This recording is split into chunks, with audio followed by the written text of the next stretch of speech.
Você está me vendo agora? A resposta é sim ou não. E se você não pode escolher, você não pode me perceber.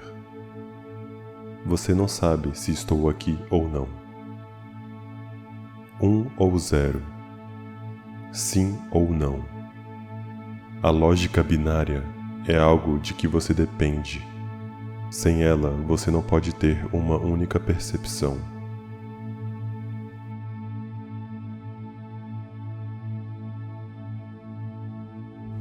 Um e 0.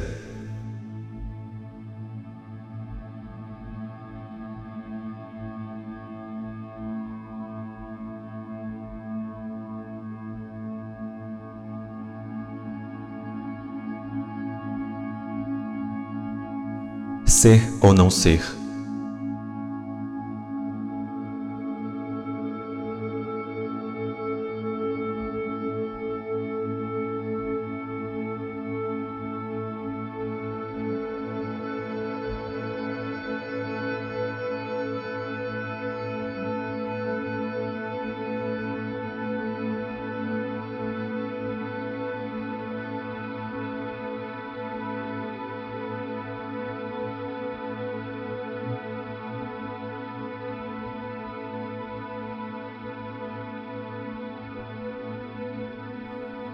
A matéria elétrica é como um espelho que reflete qualidades fora de si mesmo para simular essas qualidades dentro de si mesmo.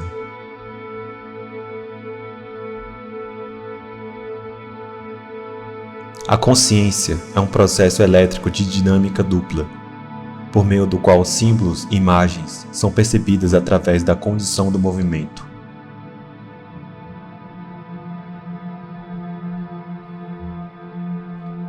A lógica dual binária é algo que dependemos. Se pudermos basear nossas ideias em como o universo funciona em lógica binária, podemos ter encontrado uma maneira de realizar o objetivo da ciência física, para explicar todos os fenômenos físicos por meio de uma fórmula ou um princípio simples.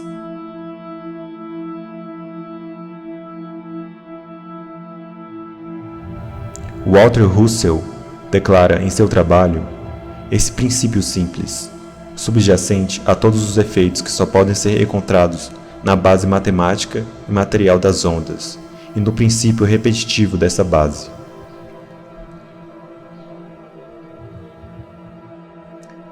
A máquina ondulatória da natureza adquire as suas diferentes propriedades por causa de seus giros, que criam suas várias condições.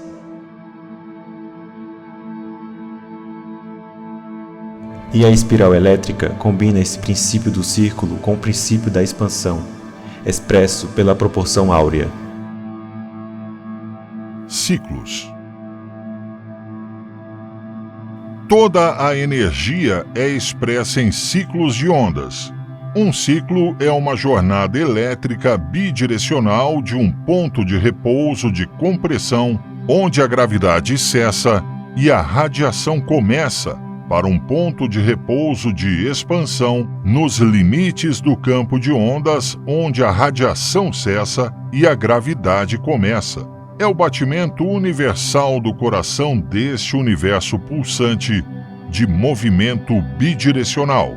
O ciclo de vida e morte do homem é uma onda em uma corrente elétrica. O crescimento e a decadência, ou a inspiração-expiração, são duas metades de ciclos. A matéria é expressa em ciclos bidirecionais, porque a matéria não é senão um registro do conhecimento de Deus, expresso pelos dois desejos opostos de seu pensamento de autoanulação bidirecional. Toda a natureza é uma expressão dos dois desejos do Criador.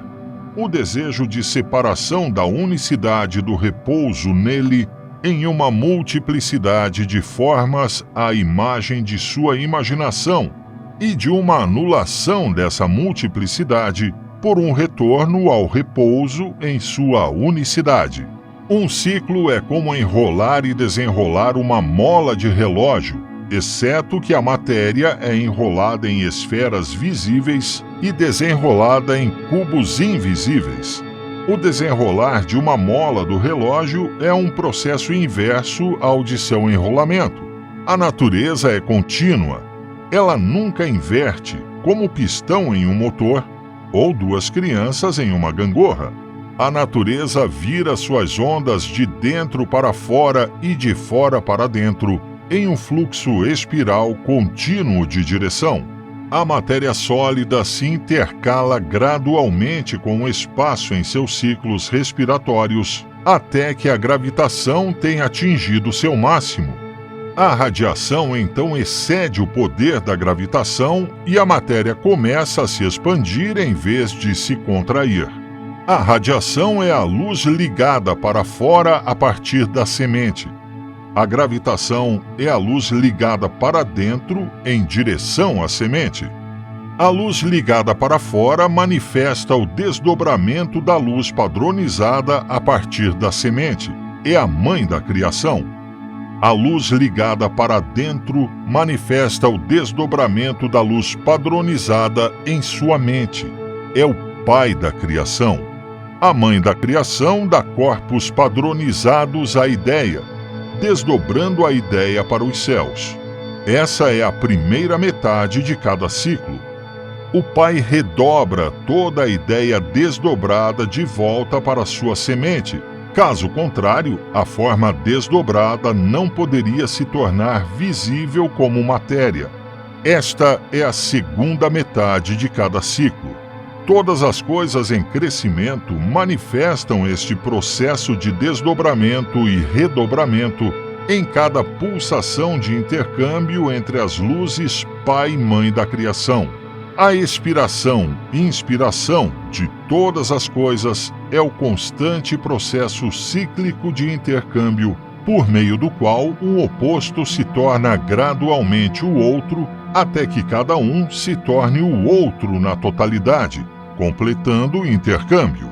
Cada expiração e inspiração é um ciclo. Cada meio ciclo é cancelado por sua outra metade, até que ambos sejam cancelados. Nenhum dos dois se manifesta, então. Ambos desaparecem em seu equilíbrio para reaparecer como o outro. Vida e morte se intercambiam gradualmente para cancelar um ao outro com o propósito de repetir o ciclo de vida e morte. A morte nasce no mesmo berço da vida, mas a vida é forte, enquanto a morte é fraca. Desde o primeiro suspiro do recém-nascido, a morte anula a vida por cada expiração e a vida anula a morte por cada inspiração. Na maturidade, a morte se torna balanceada com a vida e a morte. Então, se torna mais forte, até que ambas desaparecem para reaparecer como a vida como o mais forte e a morte como o oposto mais fraco.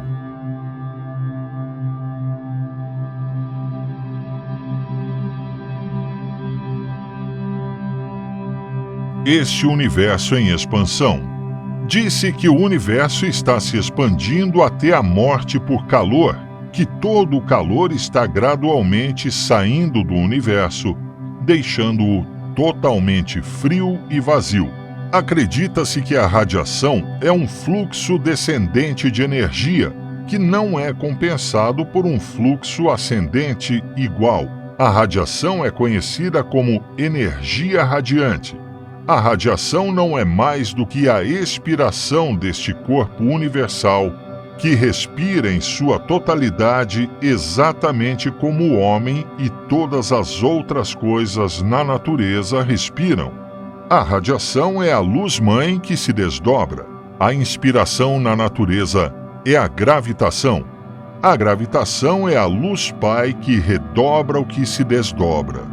Para cada gota de água que a energia radiante descarrega da Terra, a energia da gravitação a carrega com a queda das águas. Um desses opostos é o fluxo descendente da energia expressa e o outro é seu fluxo ascendente igual. Toda coisa criadora neste universo tem um pai e uma mãe, não apenas a vida animal e vegetal, mas todos os corpúsculos de matéria do universo. Da mesma forma, toda coisa criadora é tanto pai quanto mãe. A mãe gera o pai e o pai gera a mãe. O próton gera o elétron e o elétron gera o próton. Um era o outro e cada um se torna sequencialmente o outro através do sopro pulsante do intercâmbio de ondas. Uma das ilusões que enganaram o homem ao acreditar que o corpo universal de Deus estava morrendo foi a descoberta de que todas as nebulosas estão se afastando umas das outras em velocidades incríveis. Este fato levaria à total dissolução do universo no tempo.